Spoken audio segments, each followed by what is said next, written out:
Hi guys, welcome back to another tutorial video. So in the following video I will guide you to create your Deliveroo rider account. So if you want to create a Deliveroo rider account but you don't know how to do it, then this is the video for you. So simply watch that video till the very end to know about it. So let's get started. Now if you want to create a Deliveroo rider account, make sure that you have installed the Deliveroo rider app on a device. So if you have not installed, you may go on App Store or Play Store on device and install the app from it. So after installing the app, simply open the Deliveroo rider app on a device. So it asks you for your location, so you may click on the option of allow once, allow while using the app, or you may click on the option of don't allow. So I'll simply click on the option of that. So if you want it to send notification, click on the option of allow and all. If you want to become a rider, you will see the option of apply to be a rider right here below the continue option. So click on it. After clicking on it, it takes you to the website of Deliveroo. So you may select the country where you are from, so you will be riding. So you may select the option of UK, Belgium, and also if you are from Hong Kong or Singapore, you may select the option like this. So I'll simply click on the option of UK.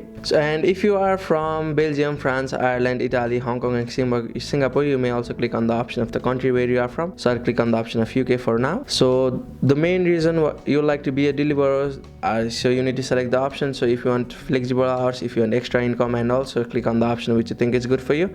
I'll simply click on the option of that. So it keeps your various options. So click on the option of perfect. Let's do it. So after doing it, you need to select the city where you are from. So I'll simply select the city like this and click on the option of next. So you need to give your first name, your last name, your email address, your phone number, the vehicle type, if you're using bicycle, electric bicycle, scooter, car, and all.